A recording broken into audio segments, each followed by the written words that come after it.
Hey guys, this is my dad, Steve Flynn, MD, PhD, Dr. Flynn, as most know him.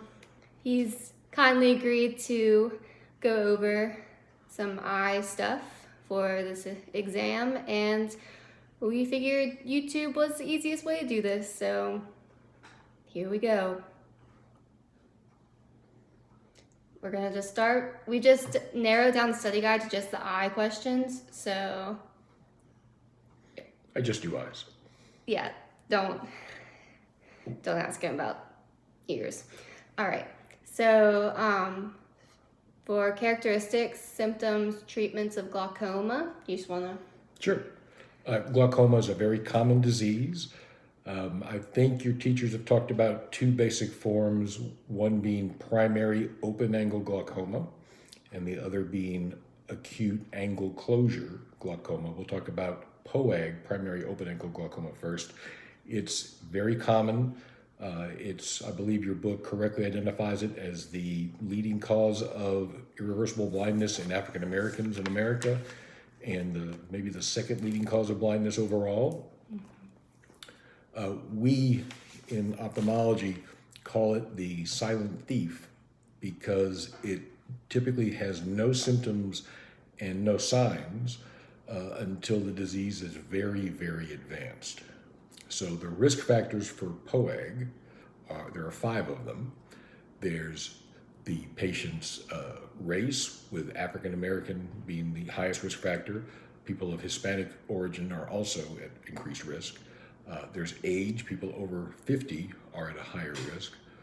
A positive family history is a risk factor. There's one related to the thickness of the cornea. I don't think you need to know that one. And the 5th risk factor is the intraocular pressure. The higher the pressure in the eye, the more likely the patient is to have POAG. And of those 5 risk factors I named, you'll note that only one of them is modifiable. The only one you can change is the pressure inside the eye. Therefore, when we treat patients with POAG, what we do is lower the pressure inside their eye. We most commonly do that with topical medicines. It can be done with medicines taken systemically. It can also be done via laser procedures or incisional surgeries as well. So the thing to remember about POAG is it has no signs or symptoms. You treat it by lowering intraocular pressure, and people who are over 50 and African Americans are especially at risk. Acute angle closure glaucoma is a very, very different condition, and it presents very differently. In acute angle closure glaucoma, the pressure in the eye gets very, very high. It gets so high that it causes pain and blurry vision. The pain is so severe that patients are typically motivated to go to the emergency room. Being African American is not a risk factor for this. Family history is a much lower risk factor for this. This has to be treated acutely, actually emergently, by an ophthalmologist. It typically takes a laser procedure to rectify this. So acute angle closure glaucoma, extremely painful, blurry vision, will be seen in the emergency room.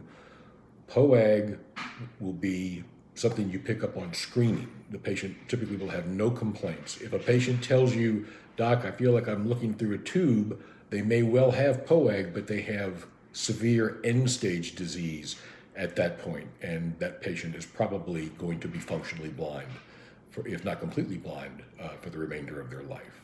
So POAG is a disease that we have to screen for. So one thing that every medical professional should do in that regard is encourage all of your patients to get a regular eye exam, but especially your African American patients, especially those over 50, and especially anyone who has a family history of glaucoma.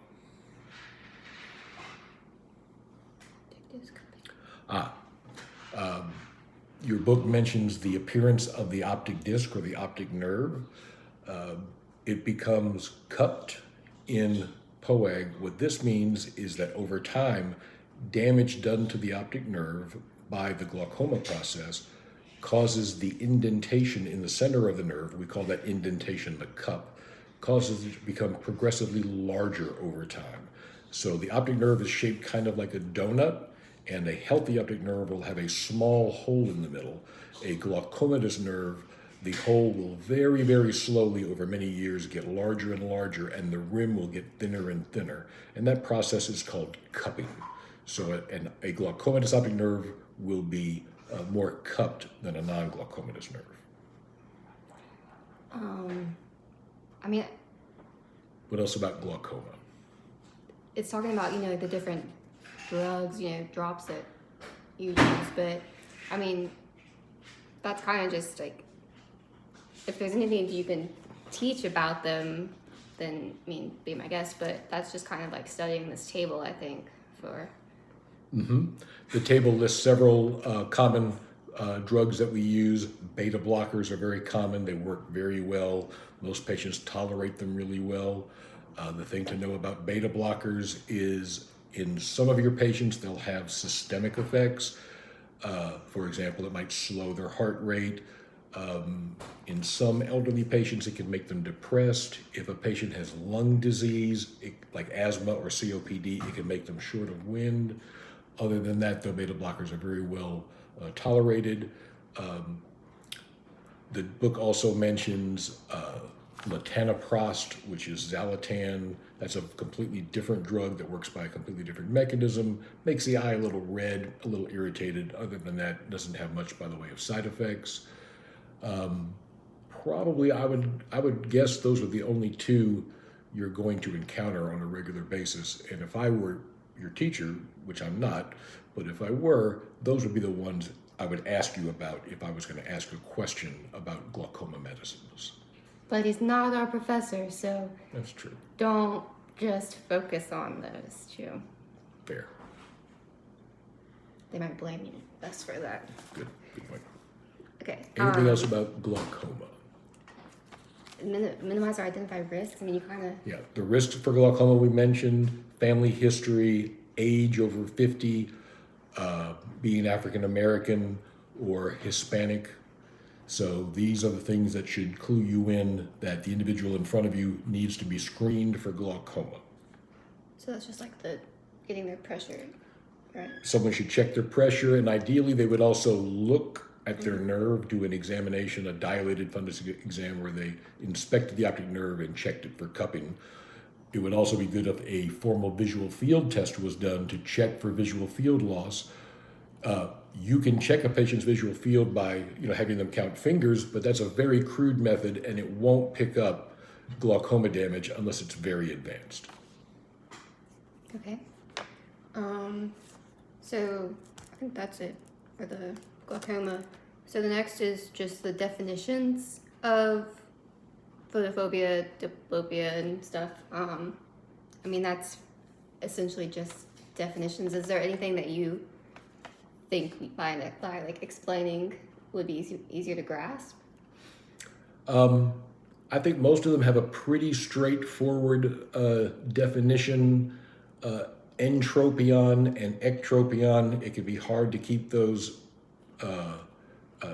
differentiated in your head. Remember that entropion, the lid turns in. Ectropion, it turns the other way, which is out. Did I bump the table? Yes. Sorry. Myopia and hyperopia, I think it's okay to think of those as nearsighted and farsighted, respectively. Astigmatism is a word that scares a lot of patients. They come in and they will tell me in a very serious tone, "Doc, I have astigmatism," and I say, "I have it too." All it means is the front of the eye, the cornea, instead of being perfectly curved like a basketball cut in half, in other words, curved the same amount in each direction, all it means is the front of the eye is shaped a little bit more like a football, where it's curved more one way than it is the other. And it's a matter that can be addressed with glasses. Glasses can offset astigmatism. It's really not a significant condition. All right. Medical conditions and medications that put patients at risk for developing vision problems. A very important topic, and the ones I would focus on would be diabetes and hypertension. Both of these can cause retinopathy, which is a general term for damage to the retina. Both are a significant cause of visual problems in this country. Diabetic retinopathy probably is number one overall with respect to decreased vision loss in America. So any patient who has diabetes or hypertension has to have a dilated exam every year. I emphasize to my patients when I tell them you have to have an exam does not mean going to the mall and getting checked for glasses. Exam means going to see a doctor and having that doctor put dilating drops in your eyes and then look at in the back of your eyes with the slit lamp, which is a microscope, to check for early diabetes damage. Diabetes damage to the eye tends to be progressive. So it starts off very mild and then over time will get worse and worse. The early steps do not cause any vision problems, so the patient will be completely asymptomatic. But if we can identify diabetic retinopathy early, before it's symptomatic, we can stop it in its tracks and prevent it from getting to the symptomatic stage, at which time it's much harder to treat and much more expensive both for the healthcare system and for the patient in terms of their time, their money, and their discomfort. All right. Talking about the dilating drops, that reminded me of, I think we were talking about cataract surgery and like the drops that you have to put in like before the dilating drops and stuff, and we were all getting this kind of confused. We kept getting Kahoot questions on them and got them all wrong. Okay. So, if there's anything you can. Well, I don't want to go into more detail than you get in your book. Mydriatic and cycloplegic. Those were two things that were thrown at us. You want to pause it for a minute? I'll look at this and then we can restart. I don't know how to do that. Oh, all right. Well, then you get to watch me read for a minute. Okay. So they're talking about using mydriatics and cycloplegics. And these are two different ways of causing the pupil to dilate. A mydriatic is a medicine that stimulates the muscle that dilates the pupil, whereas a cycloplegic is a medicine that paralyzes the muscle that causes the pupil to constrict. Therefore, if you put a mydriatic and a cycloplegic in the eye at the same time, you will get a more robust dilation of the pupil. So, why are you wanting to do this for before cataract surgery? The cataract is located in the space right behind the pupil, right behind the iris. In order to get to the cataract, you have to get the iris out of the way. And you get the iris out of the way by causing it to expand and causing the pupil to enlarge. So what are some things that would be a side effect of having very enlarged pupils? What would you tell patients, The most common and most easily relatable side effect is lights are very, very bright and you might experience photophobia. Everyone has probably gone to a movie during the day and you're in the movie for a couple of hours, and then if you walk outside through the exit to step out into the bright sunlight, you know the incredible brilliance and pain of the bright light. That's photophobia, and that's what a patient experiences when they're dilated and they step out into very bright light. So that's the most common negative experience associated with being dilated. So do y'all tell them to dark glasses? In fact, in my clinic, not only do we encourage patients to bring dark glasses, but we provide them with dark glasses when they leave the clinic after being dilated in anticipation of discomfort they might have. Okay. So that kind of answers that. The expected effects, teachings, adverse effects. The other effect to note is that the patient will be, until the drops wear off, they will be unable to focus at near, because the ability of the eye to accommodate, to focus at reading distance, will be paralyzed by those drops. So the two main side effects of being dilated. One is the extreme brightness of light. The other is an inability to read, to focus on anything at roughly arm's length on in. So I'm kind of going a little bit off of this list, but it might still be nice to hear about. So like post-op for cataract surgery, what kind of, like it was talked about in class, like what should the patient kind of expect for that? Or like what would you say, like are things that the patient would expect, and so like the nurse could kind of help like warn, them about, or... After cataract surgery, it's very common for the eye to feel a little irritated. And that makes sense if you think about it. We make a couple of very small incisions in the cornea, and those incisions are like a scratch on the front of the eye. And everyone's had a scratch on the front of the eye, and they know that that doesn't feel real good. It's kind of an uncomfortable feeling. So that feeling is normal after cataract surgery. Which is why some doctors prefer to patch the eye for several hours after surgery, because it usually helps a little bit with that foreign body, that scratch sensation.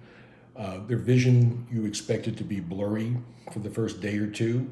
Like any sort of surgery, it's common for the surrounding tissues to be a little swollen after the procedure, and just as someone's knee would be swollen if they had knee surgery and they might not be able to, say, walk comfortably on it for a few days, the front of the eye is going to be a little swollen after cataract surgery, and so it won't focus light particularly well necessarily. So blurry vision for a few days is to be expected, as is that foreign body sensation, that scratchy feeling. Cool.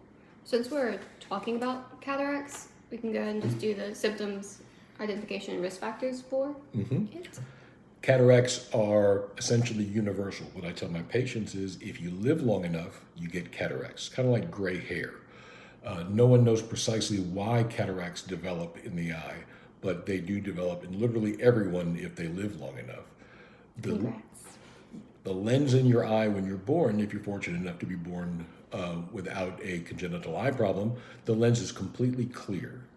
And as we age, it very, very slowly becomes slightly more amber, more yellow in tint, and this starts to affect vision usually in the 60s to 70s. And patients notice several things. One, their vision just seems a little dull, a little blurry, hazy. They can't always put a precise word on it, but their vision just isn't sharp. Two, they notice that they need more light often to see, especially to do things like read. And three, another very common symptom of cataracts is halos around lights at night, or starburst patterns around lights, or being blinded by glare from headlights. So I'll ask my patients about all those things when I'm doing an assessment regarding their cataracts. If the cataract is extremely advanced, you might be able to see it with the naked eye in the patient's pupil. Their pupil might appear white. That would be a very, very advanced cataract. We don't see those too terribly often here in America, because most people have enough access to the healthcare system to have their cataract addressed before they get that bad. But you will see, if you have a patient who's a bit of a recluse, who does not seek medical care on a regular basis, you will on occasion see a patient that will have a white pupil from a cataract. Okay. We'll move on to retinal detachment. Retinal detachment is a very serious eye condition. It's an emergency. And what happens is the retina, which is the lining on the inside of the back of the eye that actually picks up light, that lining has come loose from the inside of the eye. And the classic symptom a patient will complain of is a curtain in their vision. In other words, they'll say that there's a darkness that has moved into their vision, their field of vision, from one direction or another. Could be from the top, could be from the bottom, the side, but everything on one side of that curtain is dark, everything on the other side, the vision is fine. And that's the demarcation line between the part of their retina that's still attached and the part that's detached. Some patients will also report they saw flashing lights associated with the onset of this curtain. If a patient presents with this sort of complaint, it's a medical emergency. They need to be seen by an eye surgeon, an ophthalmologist, as soon as possible. So it's painless. It will be painless. But it's just, and it's sudden. And it's typically sudden, yes.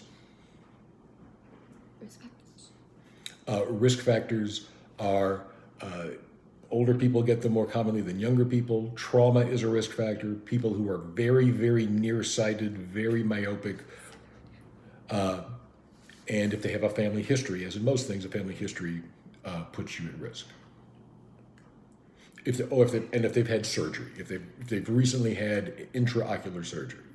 If you have surgery, wait, which was the one where if you have surgery in one eye, you're more likely to you're at increased risk to have something happen in the other? You know what I'm talking about? Hold on, I'll find this. Okay. Holding on.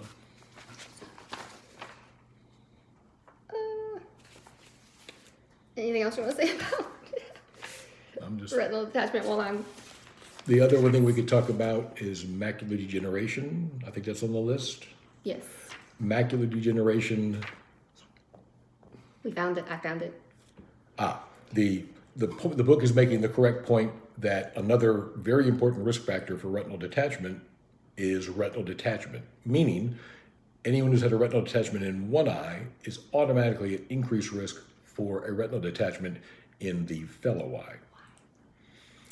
The reason why is that whatever predisposed them in the first eye is almost certainly present in their second eye. Okay. So for some people, it's because they're very, very nearsighted, and people are typically very nearsighted to one eye as well as the other, or if they have one of several conditions that causes them to have tiny holes in their retina, again, they typically have that condition in both eyes. Okay. So how would you prevent a retinal detachment? Yeah, like if you know you're at risk, is there a... There's probably not much you can do to prevent it. What you would do with a patient is make them aware of the symptoms and impress upon them that when the symptoms do occur, they need to get to an ophthalmologist as quickly as possible. If we can catch a retinal detachment early, it can often be fixed with a relatively minor procedure, and excellent vision can be maintained. If a retinal detachment is allowed to progress and linger, it becomes much harder to fix, and their post-fix vision is typically not very good. Cool. Okay. Macular degeneration. Macular degeneration, another very important cause of functional blindness in this country. It is a disease where the support cells that reside underneath the retina, those support cells begin to fail. They stop doing their job, and when the support cells fail, the overlying retina fails, and supporting cells can become so badly damaged that they can break and allow blood vessels to invade the retina and bleed, and this can cause severe loss of vision if it occurs in the central viewing area in the macula. The people at risk for macular degeneration are white people, and females slightly more than males, and people over the age of about 50. The full name, remember, is age-related macular degeneration, so you really have to be over 50 even to be diagnosed with it. Another very important risk factor is smoking. That, and of course, the ever-present family history. The book says hypertension. I don't think that's a terribly strong risk factor, but I won't argue with your author. But it's not a strong risk factor. Maybe just mention the difference between dry and what? Dry and wet macular degeneration. Mm-hmm. The dry type is when those support cells underneath the retina die and they atrophy, and the overlying retinal cells, photoreceptors, can't supply their own needs, their own metabolic needs. The support cells did it. So the photoreceptors begin to die. And this is called dry macular degeneration. As this progresses, as I mentioned, those support cells can become so frail that blood vessels can grow between them. They can get a crack in the support cells. Blood vessels can grow into the eye in an abnormal place, and they can bleed. And this is called wet macular degeneration. The term wet refers to the presence of blood. And this causes a sudden catastrophic decrease in vision. The patient will say, I've got this gray spot in my vision. I can't see anything. Central. And it's typically central, yes. Kind of the opposite of glaucoma. Glaucoma steals peripheral vision and works its way in. And only in end-stage glaucoma does it affect central vision, eventually snuffing out. Macular degeneration typically affects straight-ahead vision and really never touches the peripheral vision. So those of you who have perhaps a relative, a grandparent with macular degeneration, he or she, you may note that they fixate eccentrically, meaning when they talk to you, they don't point their eyes directly at you. Instead, they point their eyes off to the side. The reason they do this is they've completely lost their central vision, so they can't see your face at all centrally. But if they look to the side, they can pick you up in their peripheral vision. So that's a common thing they do. So, scotoma? The term scotoma simply means a blind spot. Everyone has a normal blind spot that we're unaware of in our vision. The optic nerve. It's where the optic nerve is leaving the eye. That's exactly right. And the central loss of vision I referred to in macular degeneration, you could call that a scotoma. It's a central scotoma. So, the answer. Oh, Amsler grid is a small piece of paper that has a square with a dot in the center and then a bunch of hatched lines on it. And the Amsler grid will allow patients to detect changes to their macula relatively early that might be a sign that a wet disease is developing. So Amsler grid is a screening device that you give to a patient with known macular degeneration. You ask them to look at it a couple of times a week, and you ask them to call you if they notice a change on their Amsler grid. I write the name of my eye clinic and the phone number on the back of the piece of paper and give that to the patient and tell them, call this number if you see a change on your grid, and we'll get you in right away. Make sure there's nothing going on.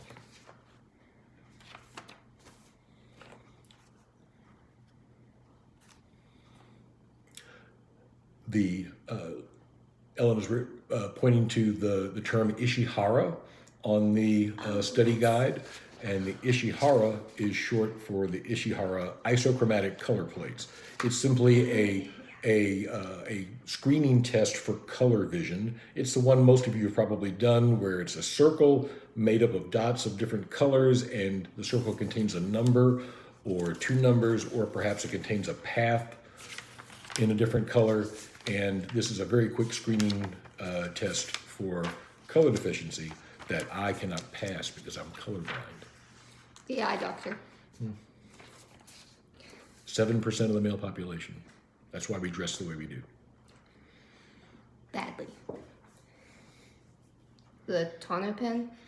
The Tonopen is a handheld device for checking intraocular pressure that is commonly employed by the support staff in the clinic, by the nurses and the ophthalmic techs, and it gives a reliable reading of the intraocular pressure. Going back to the Dresden? We're going back to the macular degeneration, and one of these signs are what are called drusen. These are pale yellow circles about a third the size of the optic disc, just to give you a sense of perspective, in the back of the eye, and they'll be found in the macula, and they are evidence of damage from macular degeneration. So drusen are a retinal finding on exam in macular degeneration. So you have to use like a slit. We use a slit lamp to look. You could also look for them with the direct ophthalmoscope. That's the one you hold with one hand next to your eye. That's the one that non-ophthalmologists That's typically one that use. we had in class Yes. that we didn't know how to work. That's very difficult to use, yes. Okay. I mean, it doesn't recover lost vision? Is that Um, important? Macular degeneration, your book is a little bit out of date on that. It used to be we had no good treatments for it, but in the past roughly 20 years, a remarkable new series of treatments have been developed that can actually reverse it, not completely, but can save vision or even pick up a few lines, whereas before patients basically proceeded inexorably to blindness. The new treatments that we use involve injecting medicines directly into the eye. Patients often need these injections on a monthly basis for a year or even longer. So there's a significant treatment burden for both the patient and the healthcare system, but it's been a remarkable success in terms of saving vision. This book is new. Well, okay. Well, Please don't. Yeah, Just well- aren't up to date on their specific. it's tough to be up to date on everything. We'll write to them. Okay. Okay, what else? The Snellen, I mean, that's the big E. The number chart. Mrs. Snellen, Dr. Snellen invented it.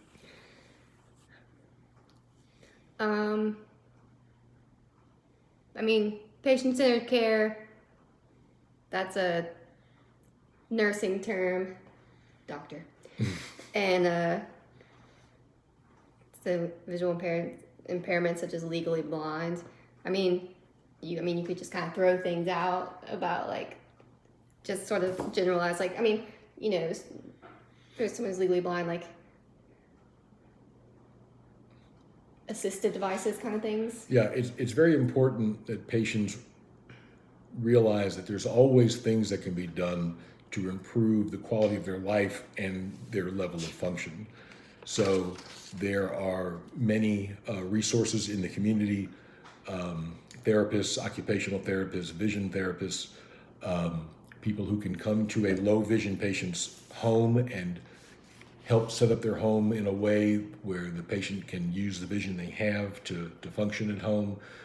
Very simple things like the color of their dinner plates.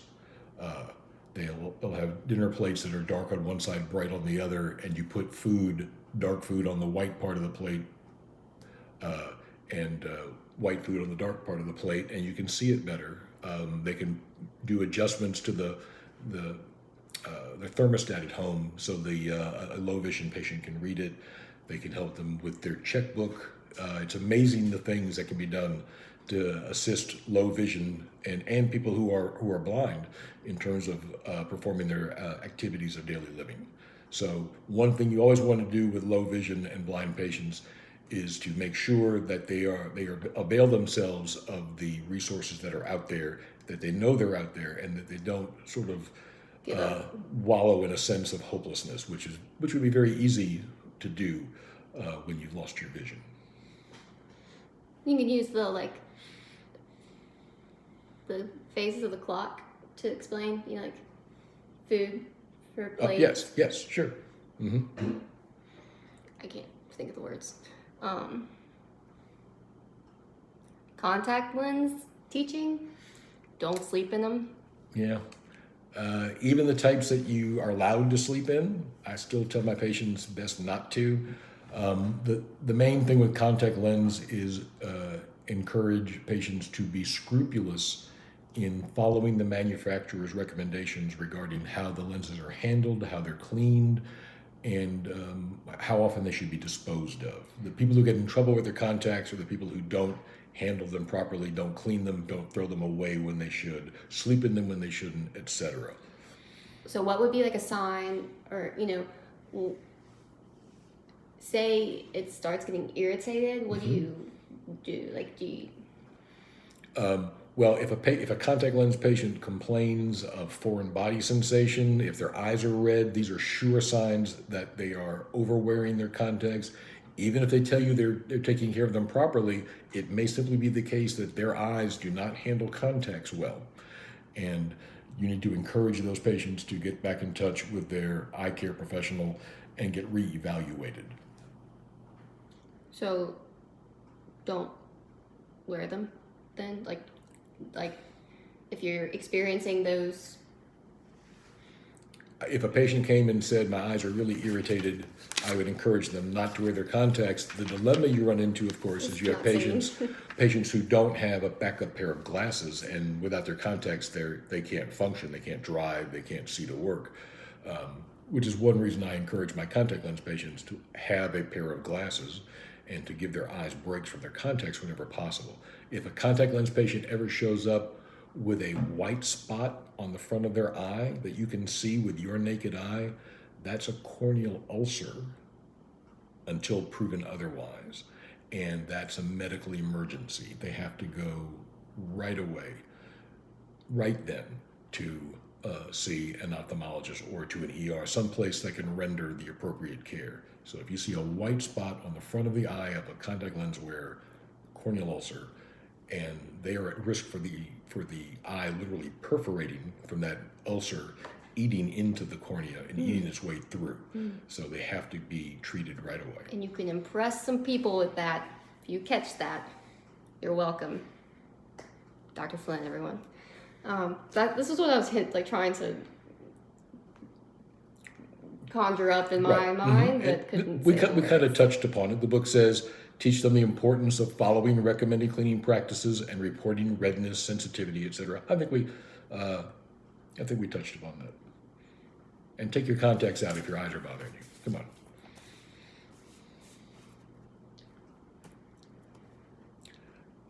Yeah, your teacher wants to talk about pneumatic retinopexy. I'm impressed, quite frankly, that term came up at all. It's pretty inside baseball as far as ophthalmology is concerned. Retinopexy means to fix the retina.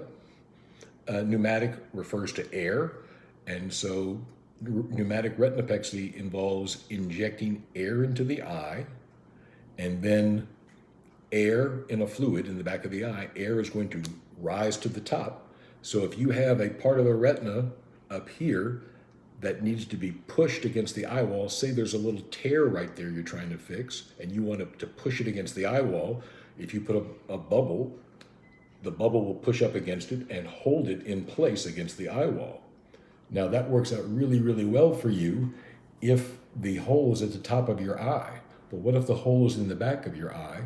Well, in that case, you have to position the head in a way so that the air will push the back of the eye up against the eye wall, so the patient will be positioned with their head down. Or if the hole's on the side, they'll be positioned with their head to the side. Whatever way it takes to get the air bubble to rise up against the area of the retina that you're trying to pexy, that you're trying to fix against the eye wall. I didn't even think about having to be to the side. It's not a fun thing. Sclerobuckling. Sclerobuckling procedure, another advanced retinal surgery, which involves putting an encircling belt around the outside of the eye. The belt is made of silicone, and it is fixed to the eye, and it is tightened so it squeezes the eye a little bit. This is done to relieve tension that's on the inside of the eye, which is a common occurrence in certain forms of retinal detachment. So, sclerobuckling procedure is uncomfortable for the patient. The eye will be very sore for some time afterwards, so they'll need pain control. Okay. And last is patients who've undergone enucleation, that's removal of the eyeball, and patients with an eye prosthesis, which is a quote-unquote glass eye. Patients are enucleated for all kinds of reasons. Some patients are glad to be rid of the eye. If an eye has been blind and painful for a long time, they're happy to be rid of it. And those patients are often very buoyant after surgery because their chronic pain is gone. On the other hand, if a patient has suffered trauma and their perfectly normal eye one day is now gone, those patients are going to be highly traumatized psychologically, in addition, of course, to physically. So the response of a patient to the enucleation procedure is going to very much depend on what led to that enucleation. And some of those patients, in addition to needing pain control, it's an uncomfortable post-op, will also need a lot of psychological support. You can expect perhaps almost a post-traumatic stress type reaction among some patients. So that's the kind of thing you'd like to be aware of if you're providing care to that patient. eye prosthesis, the glass eye. They can do amazing things with prosthetic eyes now.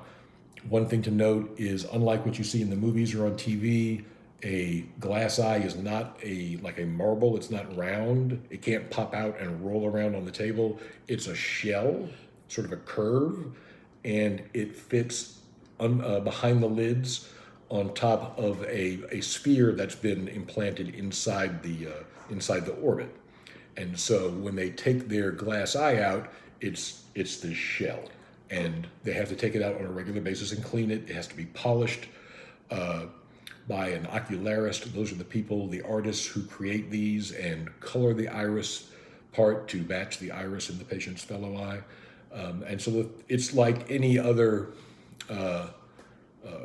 medical device, like an artificial leg.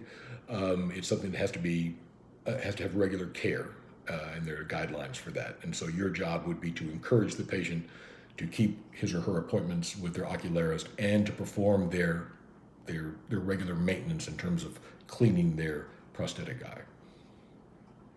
I was going to ask if they could take it out. So, yeah. Yeah, they can take it out. We take them out in the clinic, too. I use a suction cup to take them out. Can you video that? I mean, that kind of went over everything then. I think so. So, It's been fun. This concludes our little YouTube adventure. Click like below. Is that what you do? What? Never mind. Sorry. Back in my lane. Ooh. Say goodnight, Ellen. Good night, Elena. Good night.